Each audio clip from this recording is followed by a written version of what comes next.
اپنی wrist watch دیکھی۔ 5:05 ہوئے تھے۔ 7ویں منٹ میں کہیں سے کال آنی تھی، اس لیے اپنے پرس سے جیبی ٹرانسمیٹر نکالا، پھر کال کے انتظار میں بیٹھ گئی۔ ٹھیک 2 منٹ کے بعد ٹرانسمیٹر پر اشارہ موصول ہوا۔ اس نے ایک بٹن دبایا، آواز آئی، hello hello 01 calling, hello 01 calling, over. Claudia نے جواباً کہا، hello 0 lady the sand, over. دوسری طرف سے پوچھا گیا، شرما کی سرگرمیاں بتاؤ، اوور۔ وہ ناگواری سے بولی، وہ تو کھلتا ہی نہیں ہے، حالانکہ میں اپنے آپ کو پیش کر چکی ہوں۔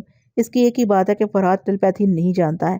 یہ خبرات والے اپنی تجارت بڑھانے کے لیے اس قسم کی خبریں شائع کرتے ہیں، اوور۔ شرما شروع سے یہی بیان دے رہا ہے کہ فرحات ٹیلیپیتھی نہیں جانتا۔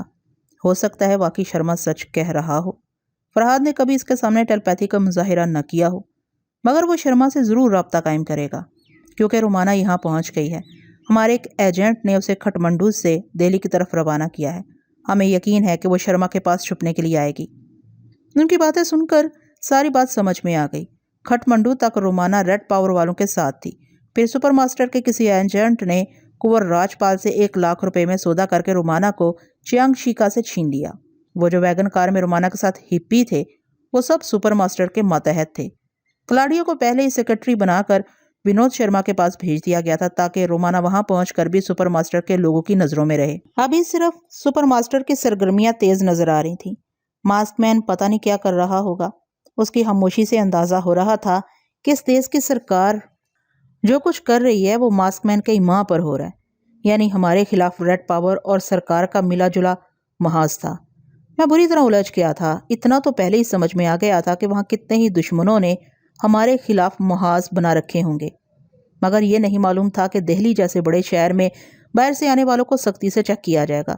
رسونتی کے دوسرے رشتہ داروں اور فرحات کے دوستوں کے گھروں میں جاسوس چھوڑے جائیں گے اور تن سنگھ اور بسونتی کو فوجی چھاؤنی میں نظر بند رکھا جائے گا۔ فی الحال میری اس مہم کو تقریباً ناممکن بنایا جا رہا تھا۔ میں نے ایک سگریٹ نکال کر سلگایا، پھر اس کے کش لگاتے ہوئے اطمینان سے موجودہ حالات کا تجزیہ کرنے لگا۔ جو لوگ پریشانیوں کو دماغ سے نکال کر سوچتے ہیں وہ کامیابی سے کسی نتیجے پر پہنچتے ہیں۔ بظاہر پریشانیوں کو دماغ سے نکالنا ناممکن لگتا ہے، لیکن اس خیال پر قائم رہا جائے کہ یہ پریشانیاں بہرحال میں تباہی لائیں گی۔ جس طرح موت یقینی ہے، ہم موت سے ڈرنا بھول جاتے ہیں، اسی طرح تباہی یقینی ہے تو اسے بھی وقتی طور پر بھولنے کے لیے کہا لگائیں، خود کو کسی خوشگوار معاملے میں الجھا دیں، دماغ کو ذرا تازگی دیں، اس کے بعد اپنی پریشانیوں کے ان پہلوؤں پر غور کریں جن کو ہم نے پہلے اہمیت نہیں دی تھی۔ میں دماغ کی تازگی اور فرحت کے لیے سونیا کے پاس پہنچ گیا۔ وہ بحری جہاز کراچی کی بندرگاہ سے چند میل کے فاصلے پر کھڑا تھا۔ دوسرے جہاز کے بعد اسے بندرگاہ تک پہنچ کر لنگر انداز ہونے کا موقع ملتا۔ کراچی کی مصروف بندرگاہ تک پہنچنے کے لیے جہازوں کو کئی دن تک سمندر میں کھڑے رہنا پڑتا ہے۔ بہرحال سونیا نے ایک بوٹ کے ذریعے جمی کے ساتھ کراچی شہر جانے کا پروگرام بنایا تھا۔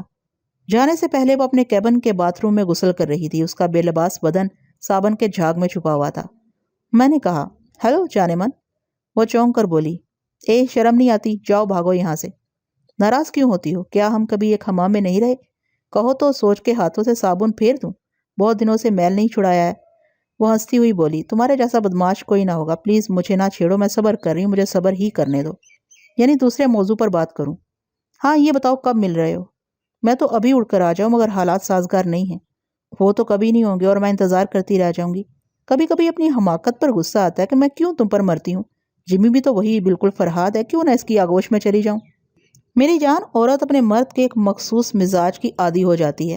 مجھ میں جو مروت ہے اور بے مروتی ہے، خوش دلی اور سنگ دلی ہے، تم میرے ایسے دوہرے رویے کی عادی ہو گئی ہو۔ کوئی دوسرا فرحاد تمہاری اس عادت کی تسکین نہیں کر سکے گا۔ یہ تمہاری خوش فہمی ہے۔ مجھے چیلنج کرو گے تو ابھی جمی میرے کیبن میں بیٹھا ہوا ہے، چلی جاؤں گی اس کے پاس۔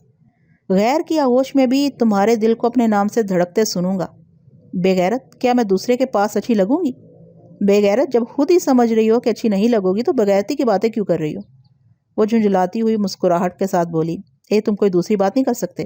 دوسری بات یہ ہے کہ دہلی شہر میں ہمارے خلاف سخت پہرا بٹھایا گیا ہے۔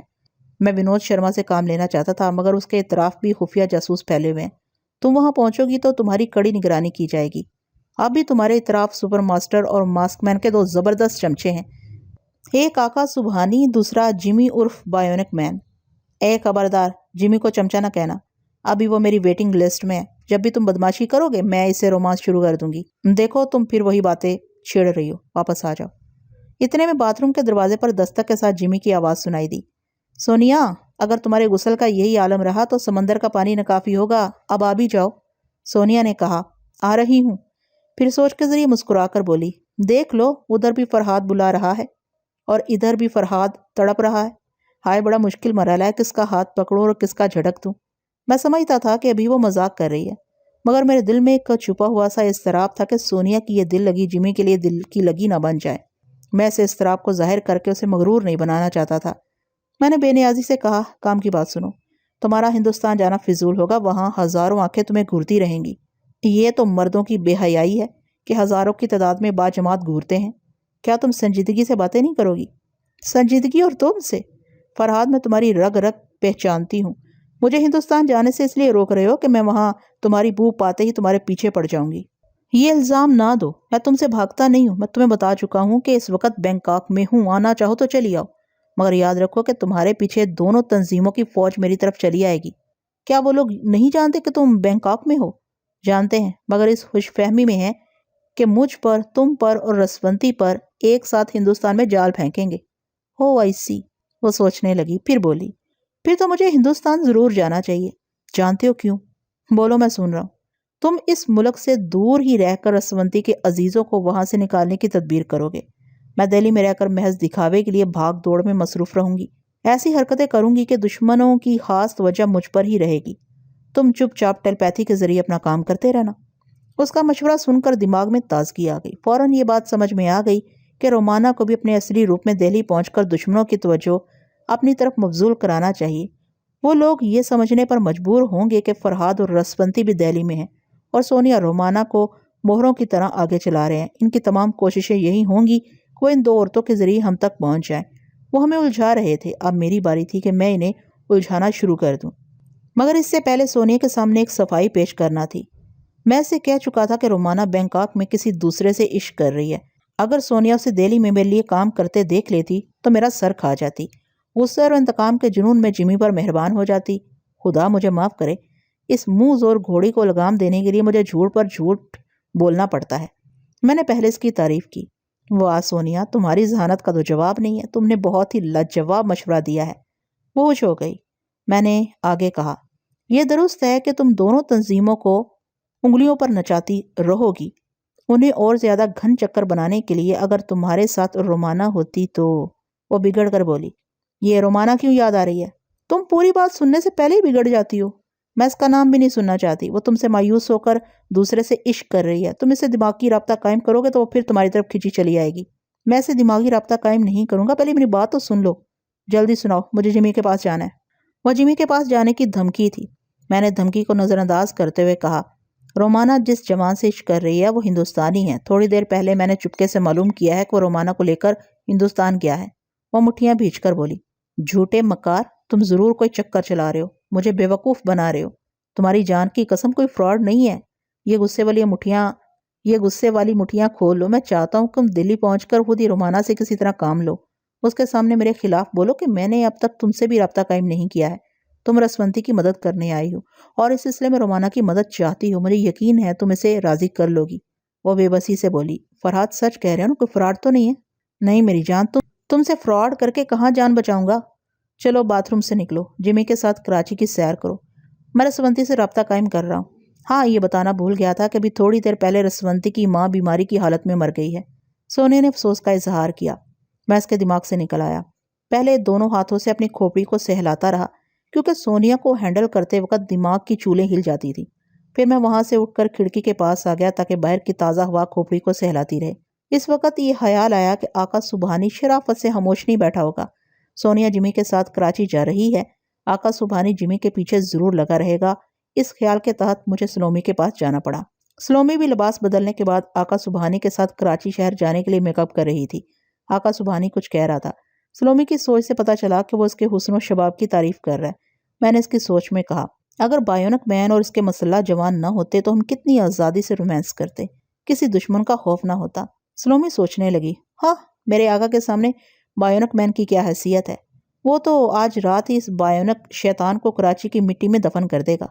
میں نے اس کی سوچ میں کہا، ہاں اس شیطان کو ختم ہو جانا چاہیے، مگر آقا کے لیے بھی خطرہ پیدا ہو جائے گا، وہ مسلح جوان اسے گولی مار دیں گے۔ وہ ہونٹوں پر لپسٹک کی سرخی جماتے ہوئے آئینے میں دیکھتے ہوئے سوچنے لگی، یہ میں کیا سوچ رہی ہوں؟ سپر ماسٹر اور ماسک مین کے درمیان معاہدہ ہو چکا ہے کہ رسونتی کو حاصل کرنے تک ان کے آدمی آپس میں نہیں لڑیں گے۔ اس معاہدے کے مطابق بائنک مین اور سونیا کے ساتھ تنہا کراچی جا رہا ہے، ہم بھی دوستوں کی طرح ساتھ ہو جائیں گے۔ اس نے اپنے لبوں کی سرخی کا جائزہ لیا، پھر ایک نیکلس پہنتے ہوئے سوچا، بائنک مین کو دھوکے سے ٹھکانے لگانے کا ایک معقول بہانہ ہاتھ آیا ہے۔ آقا کو اطلاع ملی ہے کہ سپر ماسٹر کے آدمیوں نے کھٹمنڈو میں رومانہ کو ماسک مین کے آدمیوں سے چھین لیا ہے۔ جب وہاں معاہدے کی خلاف ورزی ہو سکتی ہے تو آقا بھی یہاں بائنک مین کی زندگی چھین سکتا ہے۔ میں فوراً ہی اس کے دماغ سے نکل کر سونیا کے پاس پہنچ گیا۔ وہ بائنک مین کو میرے متعلق بتا رہی تھی کہ وہ باتھ روم میں اتنی دیر باتیں کرتی رہی تھی۔ جب میں اس کے دماغ میں پہنچا تو جمی کہہ رہا تھا، سونیا اب تک مجھے یقین تھا کہ تم فرحاد سے دور رہ کر میری محبت کو قبول کر لو گی، مگر تمہارے چہرے کی رونق بتا رہی ہے کہ تم اسے دوبارہ پا کر بہت خوش ہو۔ جمی، میں نے تم سے کبھی یہ نہیں کہا کہ میں فرحاد کو بھول جاؤں گی۔ عورت کبھی اپنا پہلا پیار نہیں بھولتی، مگر تم نے وعدہ کیا تھا کہ اگر میں تمہاری آزمائشوں کے بعد وفادار ثابت ہوا تو تم مجھے اپنی محبت دو گی۔ بے شک میں اب بھی یہی کہتی ہوں، میری محبت اور اعتماد تمہارے لیے ہوگا۔ کیا تم مجھ سے بے غرض محبت نہیں کرو گے؟ وہ حیرانی سے بولا، یہ کیا بات ہوئی؟ مرد اور عورت کی محبت میں شادی اور ازدواجی رشتے کی غرض ہوتی ہے۔ ہاں، اس عورت سے ہوتی ہے جس نے ازدواجی رشتہ کبھی نہ کیا ہو۔ میں تو فرحاد کے ساتھ اس رشتے سے گزرتی رہی ہوں۔ تم محبت سے میری جان مانگ سکتے ہو، رشتے کا مطالبہ تو صرف فرحاد ہی کرتا رہے گا۔ اوہ سونیا، تم تھوڑی دیر پہلے والی سونیا نہیں لگ رہی ہو۔ فرحاد کو پاتے ہی تمہارے لہجے میں میرے لیے پرایا پن پیدا ہو گیا ہے۔ نہیں جیمی، میں وہی ہوں۔ مایوسی نے تمہارے سوچنے کا انداز بدل دیا ہے۔ وہ ایک سگریٹ نکال کر سلگانے لگا۔ بالکل میرا انداز تھا، میں بھی کسی مسئلے میں الجھ کر اسی انداز سے سگریٹ سلگاتا ہوں اور کش لگانے کے بعد سوچتا ہوں، کاش کہ میں اس کے دماغ تک پہنچ کر اس کی سوچ کو پڑھ سکتا۔ پتہ نہیں وہ رقابت سے سوچ رہا تھا یا دوستانہ انداز میں۔ ویسے کوئی کمزور یا صلح پسند آدمی ہی محبت میں بازی ہارنا پسند کر لیتا ہو، جیمی جیسے شاید زور ہارنا نہیں جانتے۔ میں نے سونیا کو مخاطب کیا، سونیا، میں ایک اہم اطلاع دینے آیا تھا کہ تم دونوں کی باتیں سنتا رہ گیا۔ میرا خیال ہے جیمی محبت کی بازی ہارنا پسند نہیں کرے گا۔ میں کیا کہہ سکتی ہوں؟ رسونتی نے بتایا تھا کہ بائنک مین کی سوچ نہیں پڑھی جا سکتی، یہ اپنے دماغ میں پرائی سوچ کی لہروں کو محسوس کر لیتا ہے۔ ہاں، اسی لیے میں محتاط ہوں، اس کے دماغ کو چھیڑنا نہیں چاہتا۔ وہ بولی، ٹھیک ہے جیمی، جو سوچتا ہے سوچنے دو، دیکھا جائے گا۔ تمہاری یہ اہم اطلاع کیا ہے؟ میں نے اسے آقا سبحانی کا منصوبہ بتایا۔ اس نے جیمی سے کہا، فرحاد نے مجھے ابھی بتایا ہے کہ آقا سبحانی کے ارادے خطرناک ہیں، وہ کراچی پہنچ کر تم سے چھیڑ کرے گا۔ جیمی نے بے یقینی سے کہا، آقا سبحانی بے وجہ معاہدے کی خلاف ورزی کیوں کرے گا؟ فرحاد نے بتایا کہ کھٹمنڈو میں دونوں تنظیموں کا ٹکراؤ ہو گیا تھا۔ میں نے اسے آقا سبحانی کا منصوبہ بتایا۔ اس نے جیمی سے کہا، فرحاد نے مجھے ابھی بتایا ہے کہ آقا سبحانی کے ارادے خطرناک ہیں، وہ کراچی پہنچ کر تم سے چھیڑ کرے گا۔ جیمی نے بے یقینی سے کہا، آقا سبحانی بے وجہ معاہدے کی خلاف ورزی کیوں کرے گا؟ فرحاد نے بتایا کہ کھٹمنڈو میں دونوں تنظیموں کا ٹکراؤ ہو گیا تھا، آقا سبحانی کو بھی معاہدے کے خلاف تم سے ٹکرانے کا بہانہ مل گیا ہے۔ وہ سر ہلا کر بولا، پھر تو وہ ضرور چھیڑ کرے گا۔ کوئی بات نہیں، وہ جب چاہے شروع ہو جائے، میں بھی پچھلا قرض چکانے کے لیے بےتاب ہوں۔ میں نے سونیا سے کہا، یہ دو پاگل ہاتھی ایک دوسرے سے ٹکرائے بغیر نہیں رہیں گے، کسی کو بھی نصیحت کرنا فضول ہے۔ تم احتیاطاً وہ دوا اپنے پاس رکھ لو جس کے ذریعے تم نے منصوری کا دماغی توازن بگاڑ دیا تھا۔ سونیا نے فوراً میری ہدایت پر عمل کیا۔ اس نے جیمی کی طرف پست کر کے اپنا سوٹ کیس کھولا، پھر اس میں سے دوا کی شیشی نکال کر اپنے پرس میں رکھ لی۔ جیمی نے کہا، سونیا، میری بڑی خواہش ہے کہ میں فرحاد سے ملاقات کروں، اس سے کہو مجھ سے دماغی رابطہ قائم کرے۔ میں نے اپنی سوچ کی لہروں کو اس کے دماغ تک پہنچایا۔ اس سے پہلے میں اسے مخاطب کرتا وہ ایک دم سے چونک کر بولا، او فرحاد، کیا تم آئے ہو؟ ہاں جیمی، میں ہوں، کچھ سناؤ، میری نقل بن کر کیسی زندگی گزار رہے ہو؟ وہ ہنستے ہوئے بولا، میں بول رہا ہوں، سن لو، تمہاری ہی آواز اور لہجہ ہے، قد اور جسامت اور شکل و صورت سب تمہاری ہے۔ میں نے بھی ہنستے ہوئے کہا، مجھے بھی خوشی ہے کہ میری شخصیت کے سہارے تم ایک نئی زندگی گزار رہے ہو۔ جھوٹ نہ کہو فرحاد، تم خوش نہیں ہو سکتے، مجھے تو تمہاری موت بنا کر منظر عام پر لایا گیا ہے، تمہیں خوشی نہیں دہشت ہوگی۔ میں نے خوش دلی سے جواب دیا، فرحاد بن گئے اور اتنا بھی نہ جان سکے کہ فرحاد دہشت کو جوتوں کی طرح پہن کر چلتا رہتا ہے۔ دنیا کے ایک سرے سے دوسرے سرے تک میرے قدموں تلے بارود بچھائی گئی ہے اور میں چلتا جا رہا ہوں۔ میں نے کہا نا کہ دہشت میرے قدموں تلے ہی رہے گی۔ وہ ایک سرد آہ بھر کر بولا، افسوس میں تمہیں چیلنج نہیں کر سکتا کیونکہ سونیا میری کمزوری بن گئی ہے۔ میں نے کہا، اور میں سونیا کی کمزوری ہوں؟ وہ بولا، ہاں، اس طرح تم میرے رقیب ہو۔ پہلے تم سپر ماسٹر کے رشتے سے جانی دشمن بن کر آئے تھے، اب سونیا کے رشتے سے رقیب بھی بن گئے۔ بولو کیا ارادے ہیں؟ وہ مسکراتے ہوئے بولا، پتہ نہیں تم کتنی دور بیٹھے ہو، تم میرے پاس پہنچ جاتے ہو، میں تمہارے پاس نہیں پہنچ سکتا۔ جب کبھی ہم روبرو ہوں گے تو میں اپنا ارادہ بتاؤں گا۔ یہ بات وہ چیلنج کے انداز میں نہیں کہہ رہا تھا۔ اس کے دماغ میں پہنچنے کا ایک فائدہ یہ ہوا کہ میں اسے باتوں میں لگا کر اس کے لاشعور کو کریدتا رہا۔ وہ سونیا کی خاطر مجھ سے لڑنا نہیں چاہتا تھا۔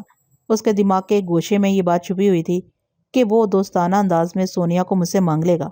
میں پہلے ہی اس کی دیوانگی کو سمجھ گیا تھا۔ وہ تو سونیا کے لیے سپر ماسٹر سے بغاوت کرنے کو تیار تھا۔ اس کی خاطر وہ میرا جانسار دوست بن سکتا تھا۔ یہ سچ ہے کہ کسی چیز کی قدر و قیمت اس وقت اور بڑھ جاتی ہے جب اس چیز کا کوئی دوسرا طلبگار بھی پیدا ہو جاتا ہے۔ میرے دل میں سونیا کی اہمیت کبھی کم نہ ہوئی، مگر اب وہ اہمیت اور بڑھ گئی۔ مجھے یہ پرواہ نہ تھی کہ اس کا دوسرا طلبگار آ گیا ہے، مجھے یہ فکر تھی کہ سونیا کبھی غصے میں غلط فیصلہ کر کے ادھر نہ چلی جائے۔ جیمی نے مخاطب کیا، ہلو فرحات، خاموش کیوں ہو گئے؟ کیا سوچ رہے ہو؟ میں نے جواب دیا، یہی کہ ہم کب اور کیسے ایک دوسرے کے روبرو آ سکتے ہیں۔ شاید ہندوستان میں سامنا ہو جائے۔ میں نے کہا، ذرا سونیا سے پوچھو، کیا ہندوستان میں ہمارا ملنا مناسب ہوگا؟ میں تمہارے دماغ میں اس کا جواب سنتا رہوں گا۔ وہ سونیا سے باتیں کرنے لگا۔ مجھے موقع ملا تو میں اس کے لاشعور کو پڑھتے ہوئے آہستگی سے بولا، ٹیلیپیتھی کی روک تھام۔ یہ چند الفاظ اس کے چور خیال کو چھیڑنے کے لیے تھے۔ اس کے ساتھ ہی لاشعور کی دھیمی دھیمی سوچ ابھرنے لگی۔ فرحاد اور اسونتی کی سوچ کی لہروں کو محسوس کرتے ہی میں سانس روک لیتا ہوں۔ میں نے ایک لفظ کی چنگاری چھوڑی، یوگا۔ اس کی سوچ نے کہا، یہی ایک میری کمزوری ہے کہ یوگا کے فن میں مہارت حاصل نہ کر سکا۔ فرحاد کی طرح میں بھی شباب کا رسیا ہوں۔ سگریٹ نوشی کی عادت ہے، اس لیے 1 یا 1.5 منٹ سے زیادہ سانس نہیں روک سکتا۔ بہرحال یہ بھی بہت ہے۔ اتنا تحفظ ہے کہ فرحاد یا رسونتی اچانک ہی میرے دماغ پر حملہ نہیں کر سکتے۔ میرا غیر معمولی حساس دماغ مجھے خطرے سے آگاہ کر دیتا ہے۔ میں جیمی کے لاشعور میں پہنچا ہوا تھا اور وہ شعوری طور پر سونیا سے باتیں کر رہا تھا۔ ایسا ہر انسان کے ساتھ ہوتا ہے۔ باتیں کرنے کے دوران ہم غیر شعوری طور پر دوسری باتیں بھی سوچتے رہتے ہیں۔ سونیا اور جیمی کی باتیں ختم ہوئیں تو لاشعور کی باتیں ابھر کر شعوری طور پر جیمی کے دماغ میں آئیں۔ اس نے سوچا کہ وہ سونیا سے باتیں کرنے کے دوران کیا سوچ رہا تھا۔ یک بے یک اسے اپنی غلطی کا احساس ہوا۔ وہ فوراً ہی برت پر سے اٹھتے ہوئے بولا، تم میرے دماغ میں کیا کر رہے ہو؟ میں سمجھ گیا تم میرے چھپے ہوئے خیالات کو کرید رہے تھے۔ یہ کہتے ہی اس نے سانس روک لی، مجھے اپنے دماغ سے باہر نکال دیا۔ میں نے سونیا کے پاس پہنچ کر کہا، اسے کہو کہ فرحاد نے اس کے چور خیالات کو نہیں چھیڑا ہے۔ سونیا نے یہ بات کہہ دی۔ وہ ناگواری سے بولا، سونیا، تم اس کی وکالت کر رہی ہو؟ کیا یہی تمہاری دوستی یا محبت ہے کہ اپنے محبوب کی خاطر مجھ جیسے دوست سے جھوٹ بول رہی ہو؟ میں آج بھی تمہاری خاطر بڑی بڑی طاقتوں کی مخالفتیں مول لے سکتا ہوں، تم میرے اعتماد کو دھوکہ نہ دو۔ سونیا نے سنجیدگی سے کہا، ذرا صبر کرو جیمی، میں بھی فرحاد سے سچ اور جھوٹ کا حساب کرتی ہوں۔ یہ کہہ کر اس نے جیمی کے سامنے ہی مجھ سے بلند آواز میں کہا، فرحاد، جب تک جیمی دوست ہے میں اس کے اعتماد کو ٹھیس نہیں پہنچاؤں گی۔ مجھے بتاؤ کہ تم نے جیمی کے کون سے خیالات پڑھے ہیں؟ میں نے اسے بتا دیا۔ سونیا نے اسے بتایا۔ وہ سر ہلا کر بولا، غلطی میری ہے، میں بھول گیا تھا کہ فرحاد کتنا مکار ہے۔ میں اس مکاری کے جواب میں اسے کیسے چیلنج کروں؟ تمہارا وجود ایک دیوار ہے جسے میں توڑ نہیں سکتا۔ وہ بولی، مجھے خوشی ہے کہ تم میری خاطر دماغ ٹھنڈا رکھتے ہو۔ پلیز جیمی، فرحاد کے متعلق صلح صفائی کے انداز میں سوچو۔ میں تم دونوں کو چاہتی ہوں اور تم میں سے کسی کا نقصان برداشت نہیں کر سکتی۔ وہ چند لمحوں تک کچھ سوچتا رہا۔ اب میں اس کے دماغ میں پہنچ کر اسے غصہ نہیں دلانا چاہتا تھا۔ اس نے گہری سنجیدگی سے کہا، سونیا، فرحاد سے یہ میری پہلی ملاقات ہے۔ اس ابتدا کو دیکھ کر میں یہ کہنے پر مجبور ہوں کہ تم میرے لیے محبت بنو، مسئلہ نہ بنو۔ یہ کہہ کر وہ تیزی سے چلتا ہوا دروازے تک پہنچا، پھر اسے کھولتے ہوئے بولا، میں باہر تمہارا انتظار کروں گا۔ اس نے باہر جا کر دروازے کو بند کر دیا۔ دروازہ بند ہوتے ہی سونیا نے پوچھا، فرحاد، تم اپنی مکاریوں سے باز نہیں آؤ گے؟ آخر اسے چھیڑنے کی کیا ضرورت تھی؟ میں نے جواب دیا، مجھے امید نہیں تھی کہ وہ مجھے اپنے دماغ سے نکالے بغیر تم سے باتیں کرے گا، مگر واقعی وہ تمہارے سامنے بہت سی احتیاطی تدابیر کو بھول جاتا ہے۔ جب اس نے تم سے باتیں کرنے کی دھن میں مجھے فراموش کر دیا تو میں سنہرے موقع سے فائدہ کیوں نہ اٹھاتا؟ کیا مجھے اپنے دشمن کی کسی کمزوری سے واقف نہیں ہونا چاہیے؟ وہ کبھی دشمن تھا، میں اسے تمہارا دوست بنانے کی کوشش کر رہی ہوں۔ تمہاری کوششوں نے اسے رقیب بھی بنا دیا ہے۔ تم سمجھتے کیوں نہیں؟ رفتہ رفتہ یہ بات اس کے دماغ میں نقش کر سکتی ہوں کہ میری دوستی اور محبت کی انتہا اس کے لیے ہے، مجھ سے صرف ازدواجی رشتہ نہیں ہو سکے گا۔ ٹھیک ہے، اس بچے کو سمجھاتی رہو، آئندہ میں اسے نہیں چھیڑوں گا۔ وہ اپنے کیبن سے باہر چلی گئی۔ میں اس کے دماغ سے باہر آ گیا۔ اب میں شرلک کے اسی پرائیویٹ بنگلے میں تھا۔ اس کے ایک بند کمرے کی کھڑکی کے پاس کھڑا باہر کے مناظر دیکھ رہا تھا۔ کچھ وقت گزرنے کے بعد مجھے پھر سونیا کے پاس پہنچنا تھا، کیونکہ کراچی شہر میں جمی اور آقا سبحانی کے زبردست ٹکراؤ کی توقع تھی۔ میں نے دوسرا سگریٹ نکال کر سلگایا۔ اس کا کش لگاتے وقت میں نے اس بنگلے کے باغیچے میں 2 عورتوں کو دیکھا۔ وہ دونوں گھاس پر بیٹھی ہوئی تھی اور ان دونوں کی گود میں ایک ایک بچہ تھا۔ اس منظر نے اچانک ہی 2 بدن کے تصور کو ابھار دیا۔ میرے دماغ نے کہا جب وہ مائیں بنے گی تو ان کی گود میں بھی ایک ایک بچہ ہوگا۔ مجھے 2 بدن کی خیریت معلوم کرتے رہنا چاہیے تھا۔ اپنی مصروفیات میں بہت دیر سے انہیں بھولا ہوا تھا۔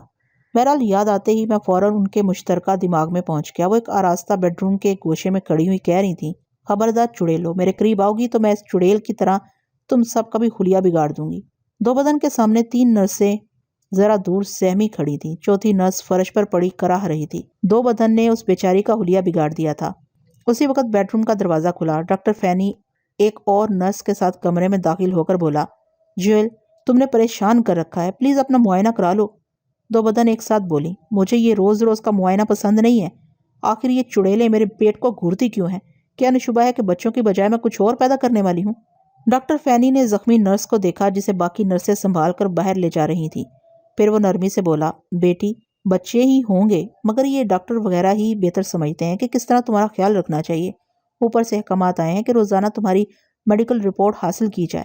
وہ بولی، کون اوپر سے احکامات نازل کر رہا ہے؟ اسے میرے پاس بھیجو، میں نپٹ لوں گی۔ ڈاکٹر نے دروازے کو اندر سے بند کرنے کے بعد 2 بدن کے قریب آ کر کہا، میں بڑی الجھن میں ہوں۔ CIA والوں نے میری کوٹھی کے چاروں طرف سخت پہرا لگا دیا ہے۔ تمہارے لیے زیادہ زیادہ طبی سہولتیں فراہم کر رہے ہیں۔ یوں سمجھو کہ انہیں فرحات کے ان ہونے والے بچوں سے گہری دلچسپی ہے۔ یہ بات سنتے ہی میرے دماغ میں دشمنوں کی سازشیں چیخنے لگیں۔ ظاہر ہے وہاں وہ دشمن سپر ماسٹر ہی ہو سکتا ہے، وہی میرے بچوں سے دشمنی کی حد تک گہری دلچسپی لے سکتا تھا۔ میں نے ڈاکٹر فینی کے دماغ کو کریدنا شروع کیا۔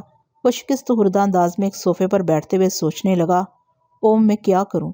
میں نے ڈبل جویل کی بڑی محنت سے پرورش کی، سوچا تھا کہ یہ جوان ہوگی تو اس کی شادی کراؤں گا، شاید ڈبل جویل سے اسی کی طرح ایک مزاج کے 2 بچے پیدا ہوں۔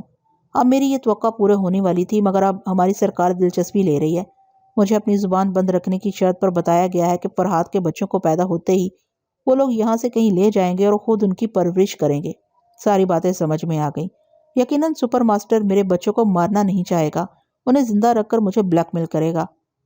میں سوچ بھی نہیں سکتا تھا کہ ان بچوں کے پیدا ہونے سے پہلے انہیں میری زندگی اور موت کا مسئلہ بنا دیا جائے گا۔ ڈاکٹر فینی صوفے پر بیٹھا سر جھکائے سوچ میں گم تھا۔ وہ خود نہیں چاہتا تھا کہ 2 بدن سے ہونے والے بچے کسی دوسرے کی تحویل میں جائیں، مگر وہ مجبور تھا۔ اس کی رہائش گاہ کے چاروں طرف CIA والوں کا سخت پہرا لگا تھا۔ افسران اس سے اور 2 بدن سے پوچھتے رہتے تھے کہ فرحاد ان سے دماغی رابطہ قائم کرتا ہے یا نہیں۔ جواب میں نہیں سن کر انہیں شبہ ہوتا تھا کہ فرحاد سے خفیہ رابطہ قائم ہے اور ان سے چھپایا جا رہا ہے۔ ڈاکٹر فینی بہرحال اپنی حکومت کا وفادار تھا۔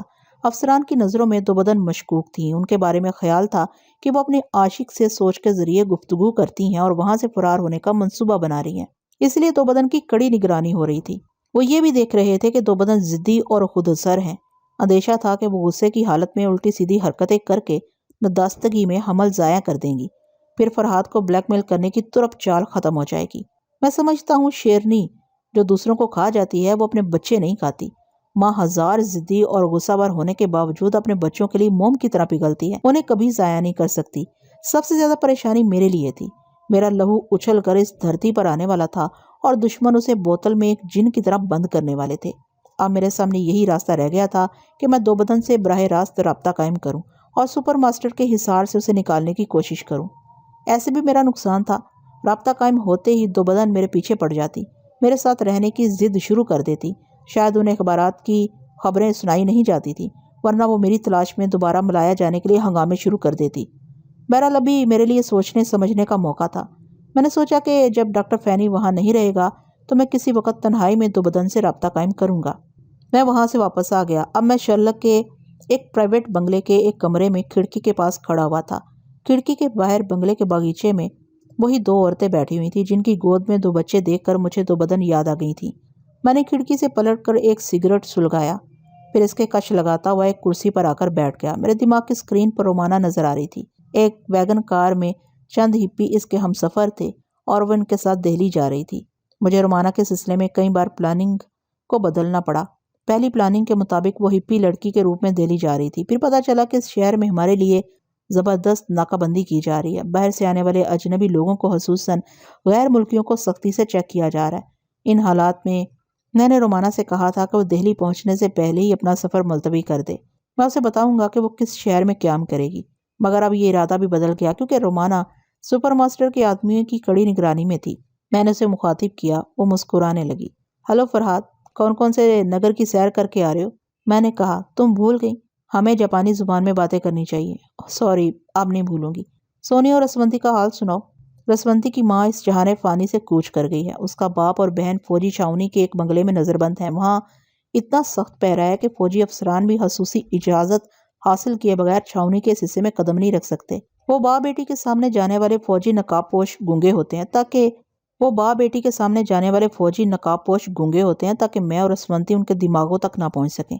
رومانہ بولی، یہ تو میں سمجھتی تھی کہ ایسی سخت اقدامات کیے جائیں گے۔ کیا اب رسونتی ہندوستان پہنچ گئی ہے؟ نہیں، میں نے اسے ہندوستان جانے سے منع کیا ہے۔ میں بھی نہیں چاہوں گا۔ تم اور سونیا وہاں ہنگامے کرو گی۔ دشمنوں کو یہی سمجھنا چاہیے کہ میں اور رسونتی تم دونوں کے پیچھے ہیں اور دہلی میں ہی کہیں چھپے ہوئے ہیں۔ اس کا مطلب یہ ہوا کہ میں دہلی جاؤں گی؟ ہاں، اپنا میک اپ اتار دو، تمہارے آس پاس سپر ماسٹر کے آدمی ہیں، چھپنا بیکار ہے۔ یوں بھی دہلی شہر کی چوکیوں میں چیکنگ کے دوران تمہارا میک اپ ظاہر ہو جائے گا۔ ٹھیک ہے، میک اپ ختم کر دوں گی۔ سونیا کے متعلق بتاؤ۔ وہ جمی کے ساتھ کراچی میں ہے۔ پھر ایک بار جمی اور آقا سبحانی کا زبردست ٹکراؤ ہونے والا ہے۔ تھوڑی دیر میں وہاں پہنچوں گا۔ دیکھو رومانہ، تم جانتی ہو کہ سونیا تمہیں برداشت نہیں کرتی۔ میں جھوٹ سچ بول کر اسے موم کر رہا ہوں۔ وہ جھوٹ سچ کیا ہے؟ بھلا سچ کیا ہو سکتا ہے؟ سب جھوٹ ہی جھوٹ ہے۔ میں نے اسے کہا ہے کہ اب تک میری تمہاری ملاقات نہیں ہوئی ہے، اور یہ کہ تم مجھ سے مایوس ہو کر کسی ہندوستانی نوجوان سے عشق کرنے لگی ہو۔ وہ مسکرانے لگی۔ آگے بولو، اور اسے کیا سمجھایا ہے؟ یہی کہ تم اس ہندوستانی نوجوان کے ساتھ ہندوستان میں ہو۔ اتنے سارے جھوٹ بول کر میں نے سونیا کو راضی کر لیا ہے کہ وہ دہلی پہنچ کر تم سے دوستی کرے اور وہاں کی مہم سر کرنے کے لیے تمہارا تعاون حاصل کرے۔ اچھا، تو تمہارے اس جھوٹ کو نبھانے کے لیے مجھے کسی ہندوستانی جوان سے عشق کرنا ہوگا؟ مجبوری ہے، کرنا ہی ہوگا۔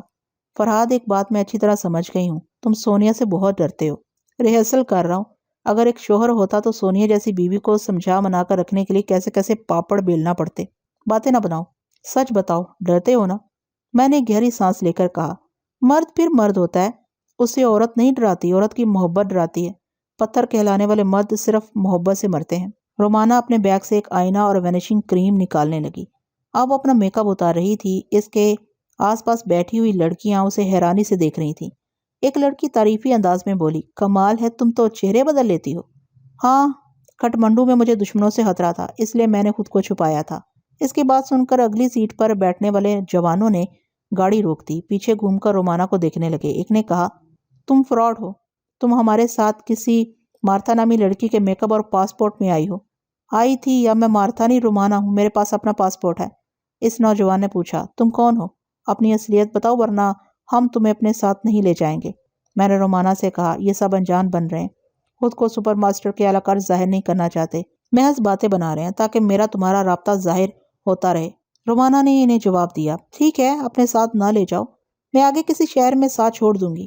ایک نوجوان نے دوسرے سے کہا، او جانی، رومانہ اچھی لڑکی ہے، اسے ہم تنہا نہیں چھوڑیں گے، کم آن، گاڑی آگے بڑھاؤ۔ گاڑی آگے بڑھ گئی۔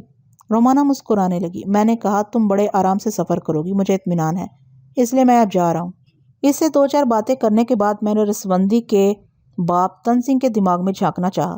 یوگا کے استاد نے اپنی سانسیں روک لیں، پھر آہستہ آہستہ سانس لیتے ہوئے پوچھا، بیٹی یہ تم ہو؟ نہیں، آپ کا بیٹا فرحاد۔ کیا ماتا جی کا کریا کرم ہو چکا ہے؟ اس نے جواب دیا، ہو رہا ہے بیٹے، مگر مجھے اجازت نہیں ہے کہ میں اپنی بیوی کی چتا تک جا سکوں۔ کبھی سوچا بھی نہ تھا کہ مرنے والی کو آخری بار میں دیکھ بھی نہ سکوں گا۔ میں نے کہا، دھیرج رکھیں، بھاگوں کا لکھا پورا ہوتا ہے، انشاءاللہ ہم جلد ہی آپ کو اور اسونتی کو وہاں سے نکال لائیں گے۔ بہت مشکل ہے، یہاں ایسی سختیاں ہیں کہ تم دونوں کی ٹیلیپیتھی کام نہ آ سکے گی۔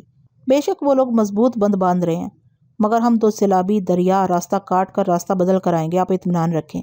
بوڑھا تن سنگھ وسونتی کے ساتھ پوجا کے لیے دوسرے کمرے میں جا رہا تھا۔